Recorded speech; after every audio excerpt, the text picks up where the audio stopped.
Irreverent, entertaining, cool. You're listening to LA Talk Radio.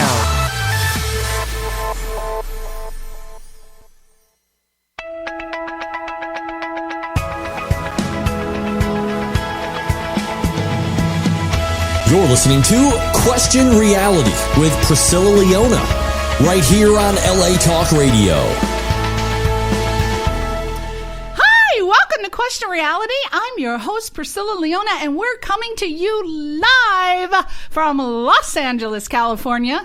If this is your first time tuning in, our show will help you to question your career reality. Now, this show is for you if you are considering a career in the entertainment industry, and our guests will provide advice on how and what it takes to successfully pursue a career in the entertainment industry.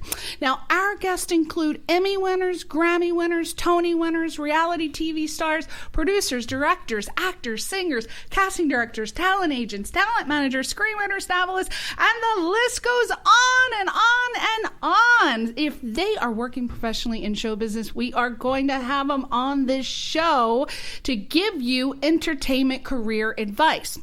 And we make sure that our guests are at different stages of their careers, from professionals to beginners. So that means that you will definitely have someone on the show who will be able to help you with your show business career questions. And you can listen to any of our past guests by going to our archive page of the LA Talk Radio website. Just go to latalkradio.com, and there's a Channel 1 link, and it's a drop-down box, but you got to be real quick. You got to take that little mouse and whip it over, or else the box disappears. So don't get frustrated. It's a process. You just got to learn it.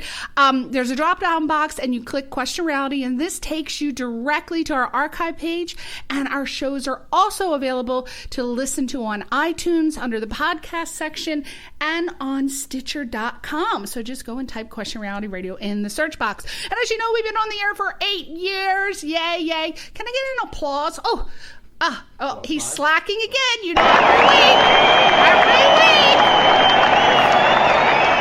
All right. Yeah, every week, you know, I got to tell him he falls asleep. All right. That's my lovely better half co-host, my husband, Albert Bico. Give yourself a little applause. I know this applause is tacky, but I love it. If it's tacky, I usually love it anyway. So there you go. Now, if you want to find out who's going to be on the show, as you know, again, we're booked 6 months to a year in advance. So if you want to know who's going to be on the show, we're booked up until March. So you have to go to our official website, which is questionrealityradioshow.com. questionrealityradioshow.com. LATalkRadio.com is where you listen. The other one is where you see the guests. And we got some fantastic, wonderful, exciting people. I can't even tell you who's going to be on. You just have to go to the website and check it out. Now, if you want to download our free app, it's completely redesigned. It is fantastic, fabulous for Android and iPhone. You can listen to all of our other exciting and informative shows on LA Talk Radio. Just go to the home page, and it's down towards the right-hand side on the bottom, and you will see I'm telling you, there is a show for everyone at LA Talk Radio. There is as a matter of fact, we just had Frank Talk, which is a show right before mine, and we had remember the Brady Bunch? I'm sure everyone in the world, in the free civilized world, remembers the Brady Bunch, one of my favorite shows. Cindy Olsen, Cindy Brady. Susan Olsen, oh Lord. Susan Olsen, little Cindy Brady, was co-hosting with Frank on Frank Talk. So that show is right before ours. And I think they should have a political show Mondays at 8, which I just found out about, so you might want to check it out. Now, oh my God, I have been waiting for this man to come on the show. I met him. He is sexy and sultry and titillating and hypnotizing and mesmerizing. Wow. And he's a comedic performer, an actor, a writer, a producer, and he works in television, film, and theater. Mr. John Lehr.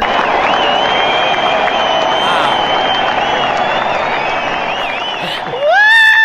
Now, John, with that introduction, I originally met John, I believe it was 2000 or 2001, But I met him it was a short film called Humanoid.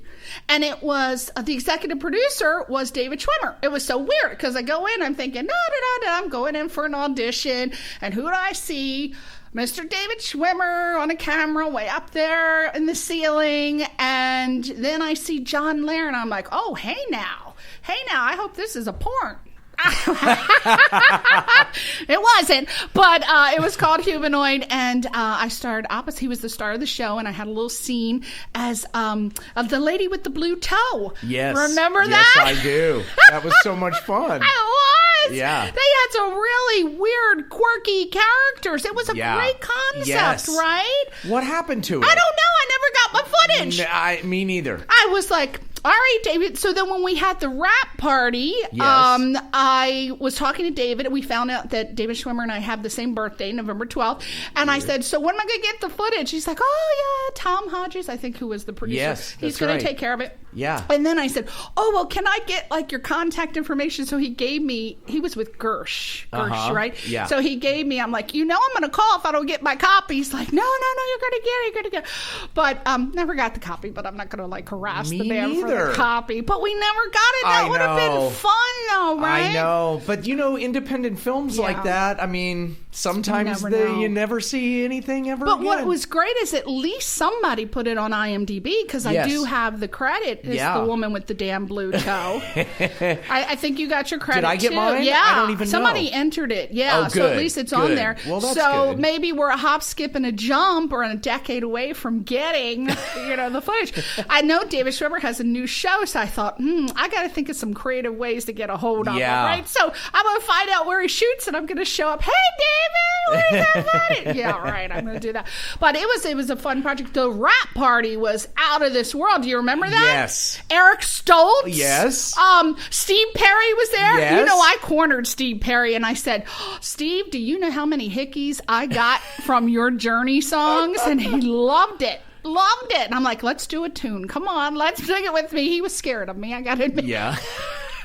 He wanted to hide behind that 6-foot-tall blonde lady that he had with him, but that's right. She was the gorgeous one. Yeah, there she at the was. party. But it was like an all-star thing. I was the first and last all-star rap party I've ever been to, but it was fun. It was a blast, and the art design on that show was incredible. Oh my! They had artists, local LA City artists, like avant-garde artists, to design the sets, and they were amazing. Yeah, because who wouldn't want to work with David Schwimmer or do free work for him? Exactly. So where's that copy, David Schwimmer? Oh, I'm gonna have to make sure he gets the message. Now, just wanted to put your website out there. You've got several. I know it's Howler, HOWLER.TV, and then I saw Howler.com. Is that still not? That's not okay. Howler.TV. So that's be the main one. Mm-hmm. Okay, and then you can also find John at John Lehr on Twitter and then Facebook. Yep. He's there. So, of course, he wants new followers and likes, so please go there now. Now, Albert is going to be our little co-host. Hopefully, he can jump in there. He does do the gong and the applause, but he'll throw in a question once in a while if it's political. Great. But I just really quickly, I want to take a moment to tell you guys about the Holiday Celebration Club. They need your help in supporting the mission of suicide prevention. This is Suicide Prevention Month. And you can help by attending or donating to the upcoming fundraiser, which we're going to. It's called Here's to Life, and it's a musical artistic feast of inspiration, hope, and awareness. And it's Sunday, September 25th from 12 to 7 at the Kingston in Pasadena. And the Holiday Celebration Club, it's hosting and producing. It's a 3-stage event. They're going to have over 600 musical performers there. I can't even believe it.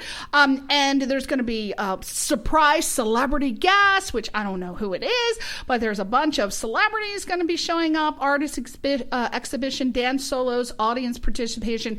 The talent is, you are going to be amazed. Like, bring your kids, because there are some stars that I don't know who they are, but I was told that they are A-list stars that are going to be performing. So they're going to be celebrating life and just bringing joy and building the community connections. So they really, really need your help. So if you can donate or whatever you can do, there's going to be a silent auction.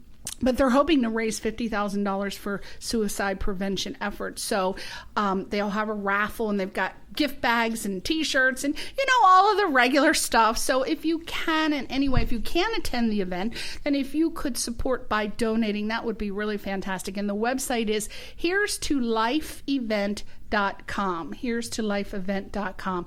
So please, you would be amazed at how many teenage suicides there are, and look up the statistics. It's really a great cause, and it's going to be a fantastic event. So if you can get a chance, please support that. So there you go. Now back to hot stuff McCoy over here, John Lehr. Let me just tell you a little bit about John. Now, recently, John Lehr and Nancy Howard, they closed a script deal with MTV for The Hippo. And The Hippo is a workplace comedy that's set in a live music venue in Los Angeles. So very exciting. I can't wait to hear a little bit more about it. But under their banner, John and Nancy, they have created multiple successful projects which involve their unique improvisational style, their hilarious hybrid comedic style. And some of their projects include Quick Draw, 10 Items or Less, Let It Ride, King of Beers, Jailbait, Retreat, Memron, and Smoke Show. So it's just like just a couple. I'm sure there's been like a million, but that's just all I could fit on my page. So John, let's talk first about the big. So I want to start off congratulating you first, you and Nancy, your producing partner from Howler Productions. I saw this big Variety headline, and it was entitled MTV buys script for music club workplace comedy from Nancy Howard, John Lehr. And then it had in parentheses, exclusive. It was exclusive. And I'm like, oh my God, that's like, it makes it so super mogul-like to have that little exclusive. So we briefly talked about it, but I want you, maybe in your own words, to talk about what was it about and how was the idea created. Well, it's exactly what it says. It's a comedy, of course. That's all we do, or that's all we've done so far. It takes place in a music venue along the lines of the Whiskey or Troubadour or those types of places, but it focuses on the staff, the bartenders, the security, the janitor, the whole upstairs, downstairs sort of. Yep, the booker, the manager.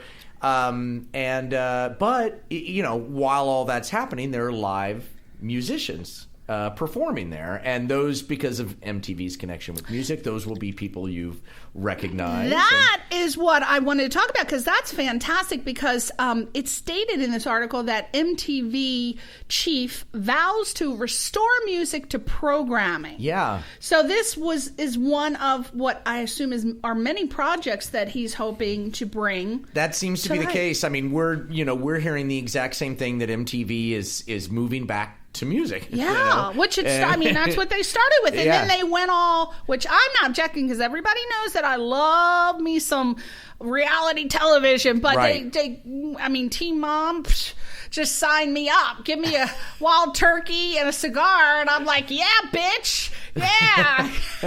I love me some mama drama. But I do like that they are bringing back the shows. And, and what I love is that you play a former district manager from TGI Fridays. Yes. How funny is that? Yeah, so they bring you in, and you're brought in to turn things around, and these 20-something people just rebel. So what happens? What are you doing? Well, it's sort of inspired by, I don't know if you saw this in the news a while back, but what is it called?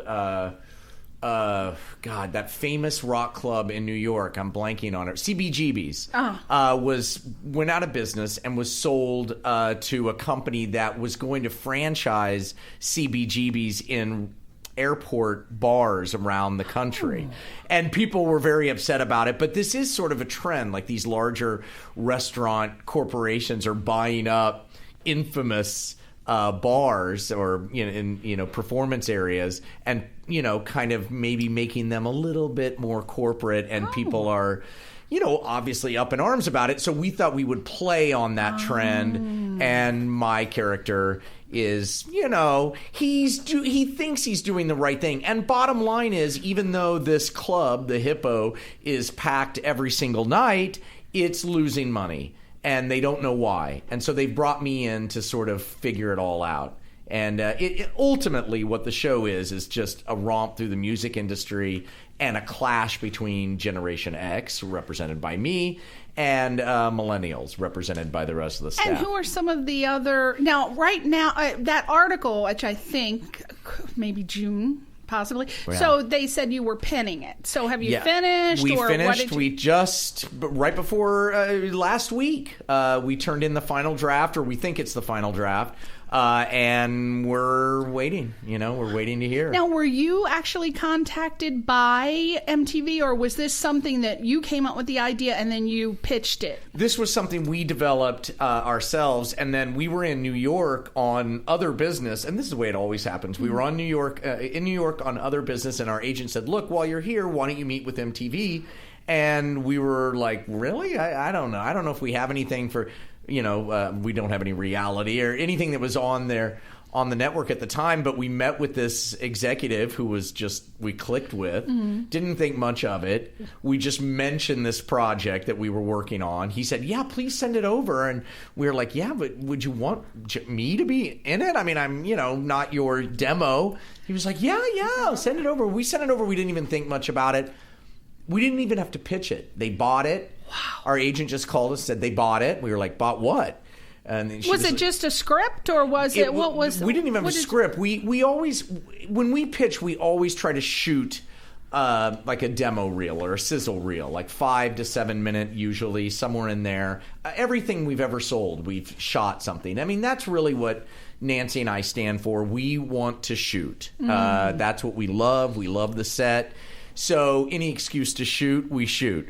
And this was something that we developed with our partner, Andrew Jameson, on this project. And he actually came up with the idea. He said, look, I have access to this club across the street from Interscope. Do you want to come in and shoot? And we were like, sure. And we shot there for a few days with friends, just on our own dime. And then he had connections to CeeLo Green. So we shot a scene with me and CeeLo Green, cut that into the demo. So it was pretty funny, tight demo reel or sizzle reel. I hate sizzle reel, but anyway. So they they bought it off the sizzle reel. Wow. Yeah. And then we started meeting with them about how many minutes was it? This one was probably about 6 minutes. Wow. Very short. But showed all the characters and how it worked, very sort of systematic, almost like a preview reel for the season if the show were, right. How would you, if you had to give expert advice on, because obviously you sent it over and they're like, okay, what 6 minutes? I assume that you had the best equipment. You had top quality, high production equipment.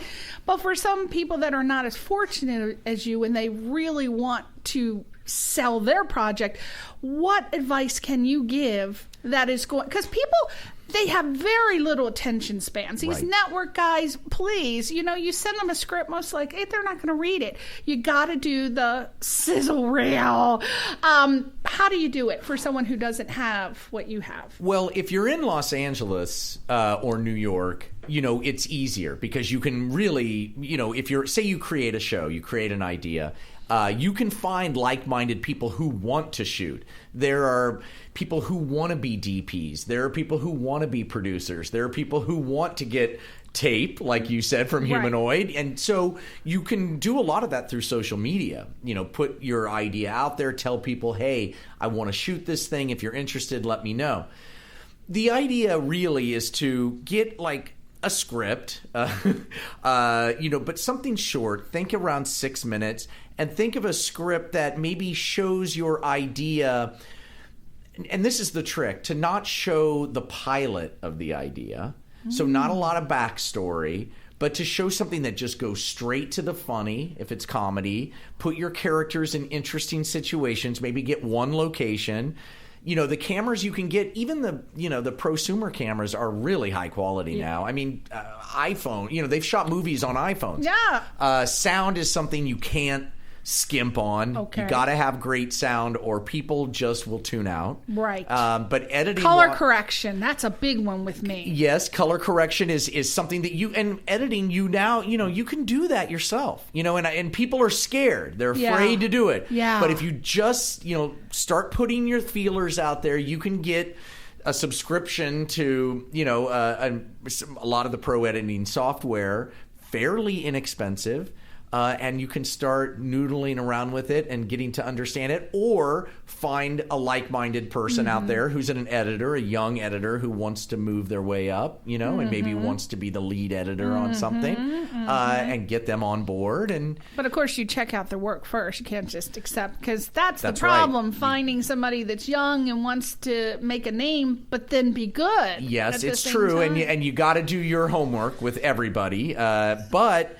At the same time, it's a win-win, in my opinion, because if we always tell people what they say, what should we do? I always say shoot, because, even if it's terrible, okay, let's say the worst case scenario, it's not good, you don't sell it, and it was, the amount of education you get from that, and the connection and networking you get from that, because some of those people that you're working with now, they're going to move up in their careers too. You start to get to know people, and you're making something. Right. You're not sitting in your room talking about making something. You're actually making. And as an actor, it's like, you can take all the acting classes you want, and you should, but being in front of a camera on a set and dealing with the personalities and dealing with hitting your mark and the microphones and all of that, nothing can replace that. You really do need to take some sort of classes, because there's a lot of lingo on the set that if a director or someone says you need to do this, hit the mark, or this or that, and you don't know. Well, how the hell did you get there in the first place? Absolutely. You were on that damn casting couch, weren't you, bitch? And now you don't know your vocabulary words for being on set. But you really have to do your research and have a base. But what was interesting to me was how you said to put the sizzle reel together without revealing what it's about. That would seem to be an extreme art to be able to do that, because... Well, what I mean is, yes, because you don't want to get. I think you don't want to give it away. People steal ideas right and left. Well, there's that, yes, but also there's so many writers are so in love with their idea, and I'm one of them, that you want to tell the backstory. You want to try to tell the entire world of the show in that 6-minute reel. And a lot of that information you should save for when you go in and you pitch, the backstory on the actors. The sizzle reel itself is a sales tool, and it's just meant to wet their whistle, get them excited, laugh if it's a comedy, be engaged, and call you. So how do you know it's funny? Now, you're funny. We all know you're funny. But how do you know it's funny and ready to go? How do you say, stamp of approval for this sizzle reel? Psh, I'm ready to pitch it. God. We would never... There is never a time when it's ready to go. You just kind of run out of energy and you're just like, all right, fine.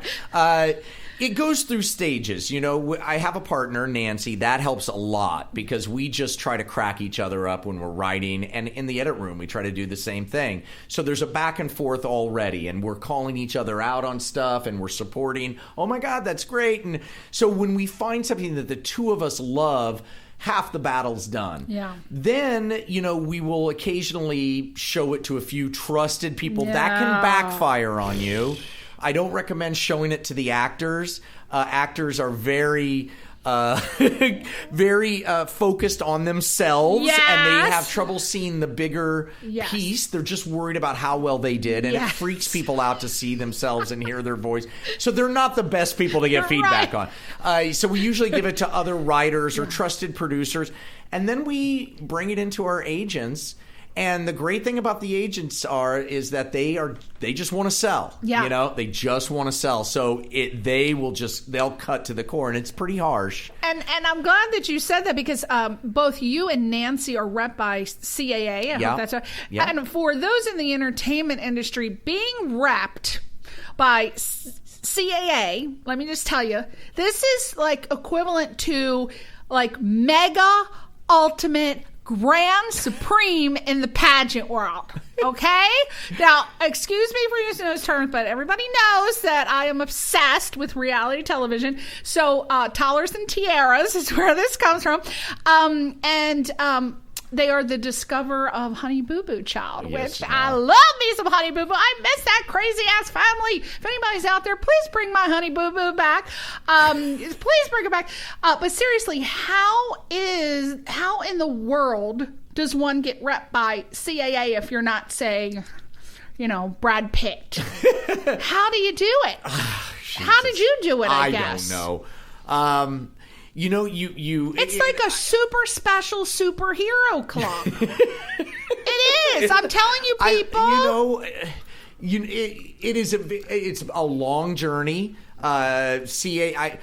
I have a very strange path to being repped by CAA. I did improv, this crazy kind of improvisational style in Chicago. I was in a show that was kind of a hit, was discovered by a talent agent from Hollywood, from Fox, who came out, saw us, flew us out here. We did a showcase for all of LA. We didn't know it at the time. We thought we were just doing a show. It was every executive and agent from LA was in the audience. We kicked butt, and we signed with ICM and with 3 Arts Entertainment, which was a huge management company, and a holding deal with NBC out of nowhere. Oh. Now, that never, ever happens. No, don't get excited, people. I never expected it to happen. I never even knew it was coming to LA, but then there were plenty of ups and downs that ultimately led to signing with CAA. All I can say to people, that's the first question everybody asks. How do I get an agent? Yeah. And all I can say is do what you love doing. I know this sounds pat, but it's true. Do what you love doing and work with as many people as possible, because it's all about connections and networking and getting to know and getting on other projects. And you never know which project. I never would have guessed that would have led to my career. But it did. And I did it because I love doing it. Yeah.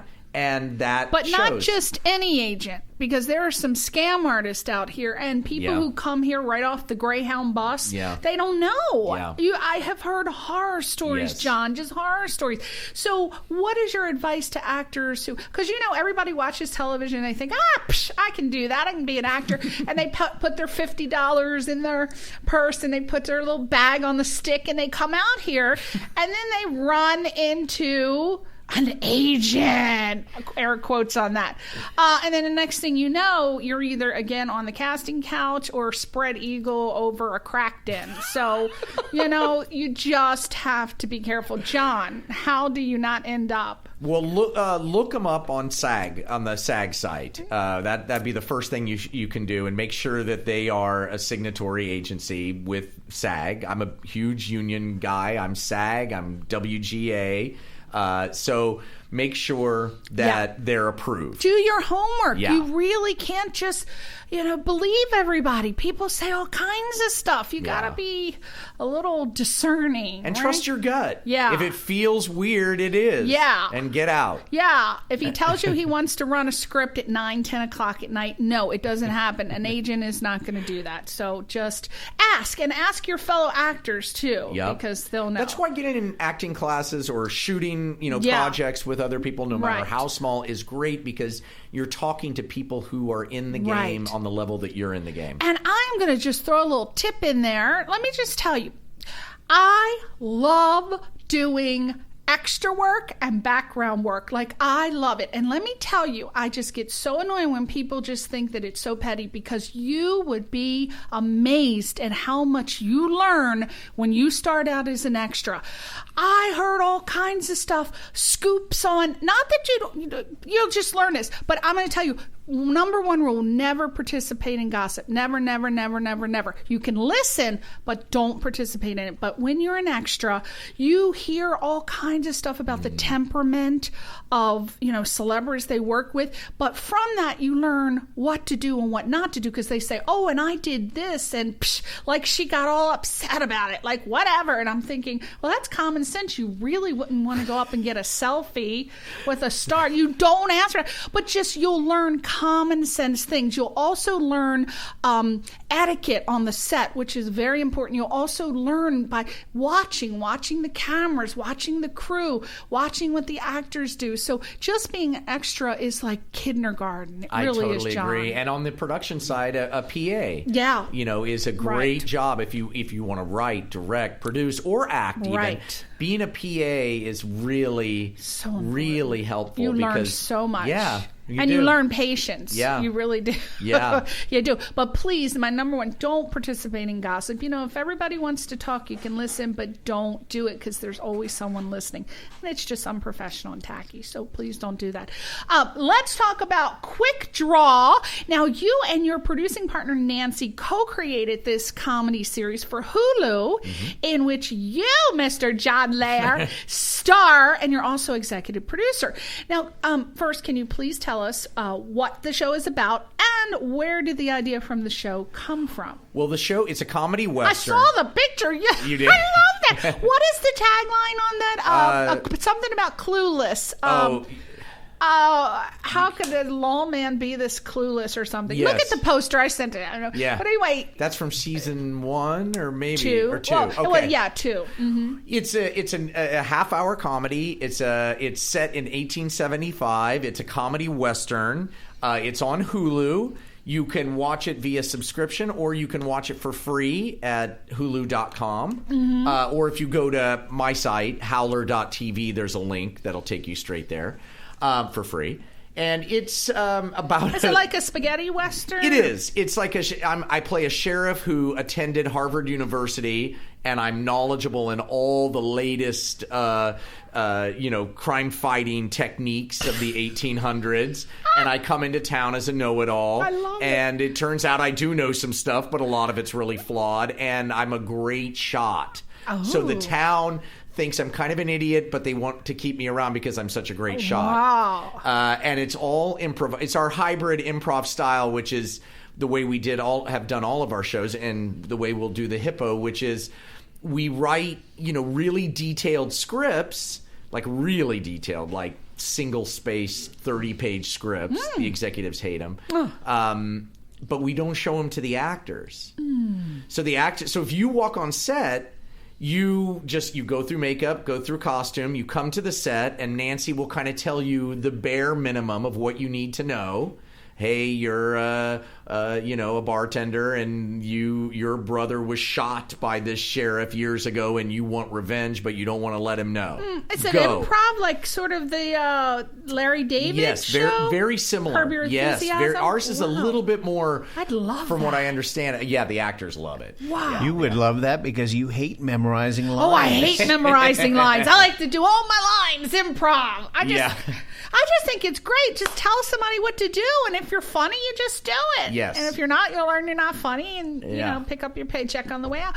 But and they've auditioned in the character, so they they're building the character as they've gone through. So they've probably had a pre-audition with one of our producers, and then they've probably improvised with me in the audition room before coming to set. Right. So they already kind of know what their character's about, but they don't know the episode at all. Is it a half an hour Yeah. show? It's a half an hour show. Yeah. Well, everybody likes a man who's a good shooter, so I will watch that just based on that alone. Now, as an actor on the show, what we know what you do, but what happens when you're also an executive producer on the show? It's very, look, I became a showrunner or an executive producer because I had to, not because I wasn't looking to do that at all, but I knew I had worked with Nancy on a very low budget film. And I had started to write and produce, so I had kind of separated my writing and producing from my acting. That's the way I thought you did it. Yeah. But when I started working with Nancy, she wanted to direct and write, and it kind of just happened. And this movie that we did, that Nancy really did, called Memron, won the Slam Dance Festival, and we suddenly had a little cachet to our name, and so we pitched a show about a grocery store to Sony. That show ultimately ran for 3 seasons on TBS, called 10 Items or Less, and we were brought on as the showrunners. And because we did this crazy improv style, nobody else knew how to do it because nobody else was doing it. I mean, this was just as Curb was starting. Yeah.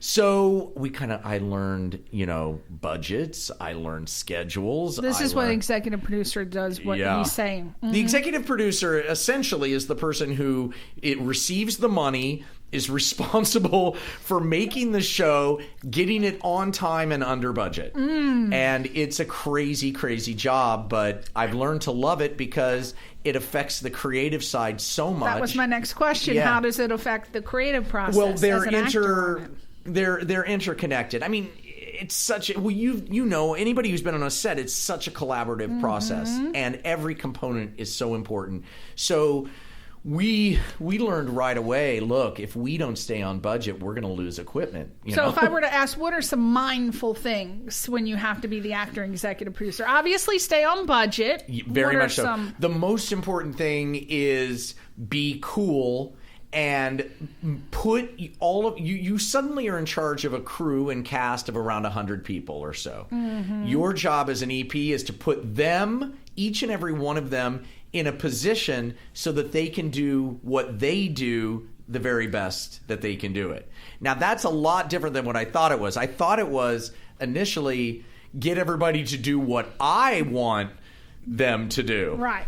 It's not that at all. It's about me being flexible enough to see what their talents are and bend and flex the production so that we get their talents on the screen. And if you do that, then you've got something. Now, when you have a partner, what are some boundaries that you can incorporate to keep it professional, creative, and successful? Well, a partnership is fantastic on so many levels because I can't imagine going through what we've gone through alone, the rejection and the criticism and the, just in your face, the harsh toke that is being a producer, writer. And not having someone to bitch about it. Yeah. When you need it. Or at least somebody to talk you down when you're losing your mind. I mean, I don't know how people do it alone. Yeah. However, having a partner is also challenging. It has its own challenges because you're two different people. You see things differently. That's what you want. Yeah. You want somebody who sees it different.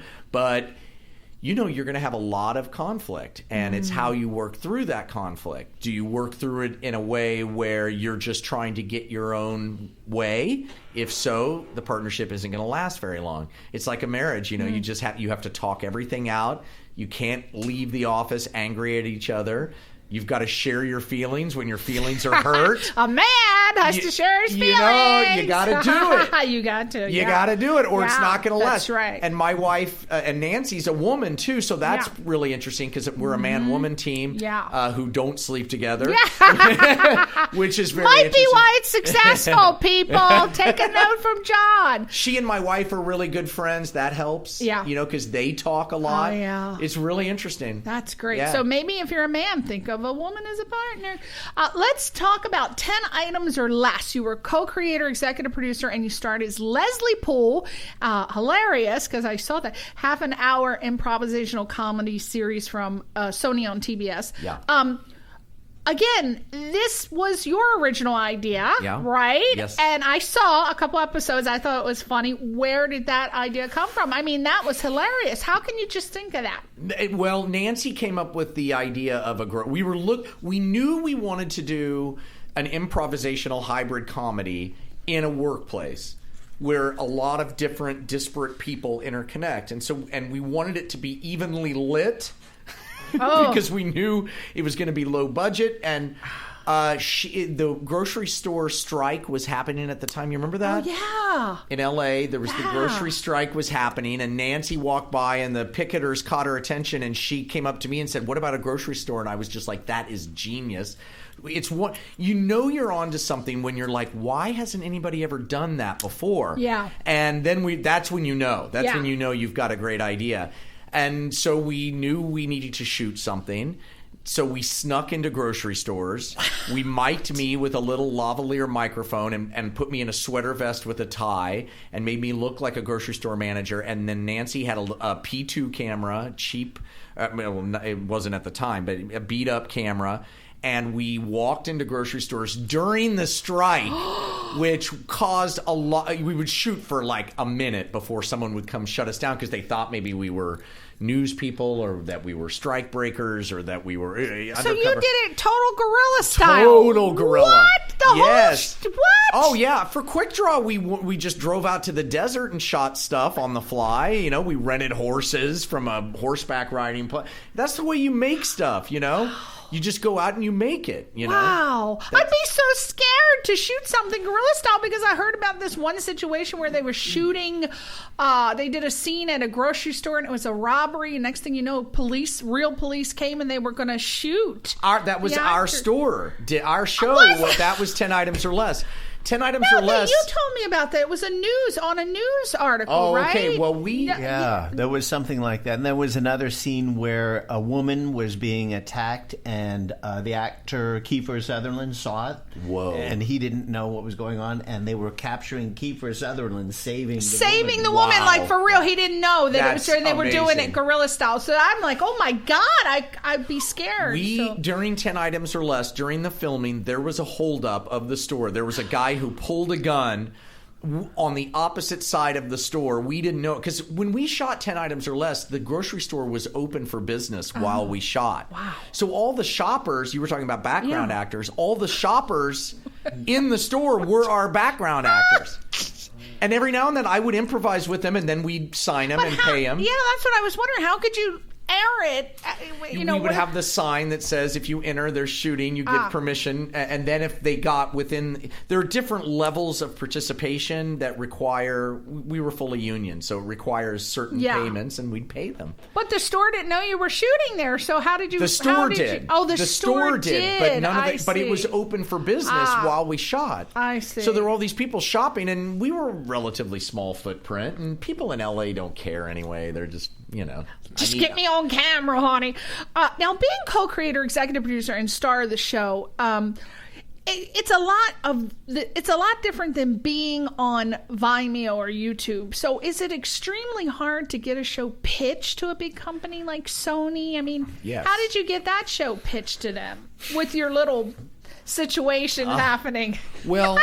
Nancy and I separately, before we worked together, were kind of making our careers individually. I had sold a script to NBC and I had produced a little pilot presentation for Fox and another one for Fox TV. So we both kind of made our way. And Aunt Nancy was a successful actress. She was on Star Trek Voyager. And, so we'd kind of made our way enough to we both had agents and barely. Okay. Then when Memron, this movie, that low-budget movie that we did, won Slam Dance, that was just enough for us to come in and pitch to Sony, and that was our first pitch together, and we sold it. So you had the credibility. A little bit, but also a ton of luck, and then the idea of 10. And then I gotta say, the vision, forward thinking of Sony to put money. I mean, we shot they fully funded a pilot presentation that was probably like $500,000. Yeah, that was my next question. How did you get those big wigs to just say, "Hey, you can be in charge, you can star in it. Go on, boy, do your thing." They saw something. And then but that doesn't normally happen. No. I don't want people to get excited. No, it never happens. Yeah. But it happened. I don't know. They saw something in it. So lucky. Yes. Oh my gosh. Total luck and heart and being ready when the luck comes. Right. Everybody gets a little luck every now and then, but be ready when it happens. What is that line? success is where talent and opportunity meet. Pat. Yeah. Let It Ride. When Nancy Haller was directing that, it's a half-an-hour comedy pilot set in Las Vegas for Comedy Central. Yes. Again. How'd you come up with that idea? That was a pilot that we did for Comedy Central. It didn't go, unfortunately. It's really good.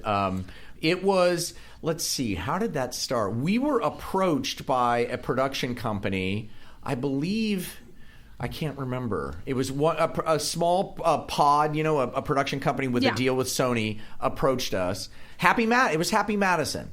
They approached us and said, look. Adam Sandler's company. Yes, Adam Sandler's company. We had pitched to them a movie that they didn't buy, but they liked us. And they brought us in, said, hey, we were thinking about doing a comedy set in a working casino. We know you guys did a show that was in a working grocery store. Do you think you could do it? And we were like, heck yeah. Yeah. And we put together the pitch. We went to the casino, shot a little sizzle reel at the Palms with like one camera and a China ball light and a boom mic. That was it. Couple actors, shot it, put it together, showed it to Comedy Central. They loved it. We shot a full pilot, a half-hour pilot for them, and ultimately it didn't go. Damn it. Damn them. Damn them. It happens a lot. We've got 5 minutes. That is the 5-minute gong. Thank you. Just Oh, let my you know. God. John, I am so upset. Look at all of these pages I have Oh, left. my God. I have so many questions for you. It's so rare that we get someone of your caliber and my talent. God. I have so many. I have so many questions. Okay. All right. Let's just do this. Finish this one out, and I'm going to try to speedball it through. Okay. I've seen a lot of comedians in clubs over the years who thought they were hilarious. I thought they were hilarious, but I never saw their careers take off, and they never ended up with a show on Comedy Central. Can you take a moment to speculate as to why? What is it? Just not enough to be funny? Do you have to have some other secret ingredients? Well, yeah. I mean, you if you're funny and it's not marketable, and there's nobody around to kind of put you in a framing device or a situation that can exploit your talent, then you're just a funny person who's great in clubs. What do you mean, like you don't have a team? Or writers, or even maybe you're not able to think in that. A lot of comedy writers can think in terms of jokes, but they can't write in terms of story. Oh. And story ultimately is why people watch. That's why you like your reality TV. Yeah. You want to see what's going to happen. Same thing with television. If you can't put something together that can tell a story, you're stuck. So again, we're talking about what I always talk about on this show, art and craft and business. So in the jokes being funny, that's your art, your craft, but you got to have the business side, which is being able to put it together, creating the story, putting some administrative focus behind it. Yeah, I mean, the hard thing to do is to think about what people want and adapting to that. Yeah. That feels, if you go too far with that, you're selling out, but if you don't go far enough, you're never going to get on. And so it's very difficult balancing act to do what you love, but make sure that thing you love will sell shampoo. Yeah. Because occasionally, if you want to do TV, I mean, that's the fact. Don't let check your ego at the door, because a lot of comedians, they think, oh, I'm funny. You should know I'm funny. Why don't you think I'm funny? Well, I'm not going to tell a damn joke for you. Kiss my ass. So, all right, let's talk about King of Beers. It's a half-an-hour comedy set in a brewery. I haven't seen the show, but it sounded so funny. I envisioned like Laverne and Shirley as soon as I heard brewery. Oh God, I love that show. What is it about? It's about a family who are starting, who have a very small microbrew beer company in Cambridge, but they want to expand it and sort of take on Sam Adams. And so they're trying to increase, suddenly go for the big time and make their company. But it's all about these 3 grown siblings who work together and who have to kind of, and you know how siblings, grown-up siblings, they have issues that stem from when they were children. So it's really about that. I wanted to cover Jailbait and Retreat and Memron, but I had thousands of questions. We're going to have to bring you on again. That's next year. We're bringing you on so I can complete my questions. Yes. Let's talk about most exciting thing you're working on now. What do you want to promote now? Well, the main thing that we're doing is the MTV show, but until we get to shoot the pilot, the Hippo. The Hippo. Right now, a lot of our focus is, while we're waiting, is on howler.tv, which is this new site that we've started where we can put up, programming that we couldn't put up, say, on networks or on cable, and also invite people who have like-minded sense of humors to put their senses of humor to put their stuff on our site. So we're doing some original programming on this site. One of them is called Smoke Show, which is a comedy show set in a burlesque club. Very sexy. I'm there. But very funny. And then we're also developing a show called John Stands Up, where I interview stand-up comedians, and I also do a little stand-up. And so I'm kind of touring. I'm doing the Pachango Casino next week. Morongo! Yeah, so... And there's all kinds of other stuff. And we also do weekly updates where we tell people what we're doing, how the MTV show is going. And wow. It's a lot like of fun. Behind the scenes. Oh, my God. Oh, yeah. We fabulous. take people behind the scenes and they can comment. And there's a kind of a cool fan base going on there. So what you're saying is you're actually accepting scripts. So I'm going to kill him. So you are saying you're actually accepting scripts? Yes, for the most part. We haven't gotten to the point where people we don't know that we're developing with. We haven't gotten that. But they can send it, and maybe there's a gem. That's right. So they would go to howler.tv, HOWLER.tv, and there's a page on there where you can submit a script. You'll get it right away. You'll see the updates and where you can comment and how you can connect and reach us, and we're very responsive. So you would send a script, or would you recommend script and the sizzle reel? Because you seem to be the sizzle reel. You're a sizzler. They should email us first and tell us what they're up to and tell us what they want. Yes. And then we can let them know if we can help them. Yes. Yeah. And do you option? No, not yet. We're not at that place yet. Right now, it's more just about, when I say bringing programming in, I mean like people we've worked with and their stuff that they've never been able to air in other places, bringing it on. So you're going full course, like Vimeo YouTube venue. Yeah, a little bit. Howler.tv. Our little, yes. Yeah, that's right. And we can watch all the programs that you're currently in. That's right. Did you bring any of the ones, Jailbait or Retreat or any of them? I don't have them now. Oh, on the site? Yeah, they're all on the site. So all the ones that we talked about, we didn't get to talk about Jailbait or Retreat or Memron, but if you go to howler.tv, you can see them. That's right. I assume there's a list. All right. Well, we're going to have to bring you back, Mr. John Lehr. Will you come back next year? Of course. Oh, my gosh. I love it because I got to get through the rest of this. I have like OCD. If I don't get through them, there's something going to happen to me. I understand that need. Well, I wanted to thank you so much, and your partner, Nancy Howard. Yes. And I want to thank you for contributing and giving such sage advice. I really appreciate it. Well, and thank you. You are a gemstone. Thank you. Thanks for having me. Beautiful man, beautiful smile, spirit. I can see why this man was born with a lucky star. It's just something that comes out of him. So, gosh bless you. Thank you. God, I hope we work together on a project. Yeah. We'll have to do that. I might have to send my script over there with my 27 rewrites that I've been doing. Unfortunately, I didn't get a chance to chat with you about your web series because I recently was a producer on, because that's what I do. I do producing. I was recently a producer on a show called Carbon Dating with Michael Gross from Family Ties. Oh, cool. And we actually were on the long list for an Emmy. Awesome. And we were about to make the short list, but I guess we got the old Axaroonie. So, all right. But anyway, we'll talk. Okay. All right, sweetie. Thank everybody for tuning in. We'll see you next week on Question Reality. Bye. Say goodbye to your family. Bye. Thank you.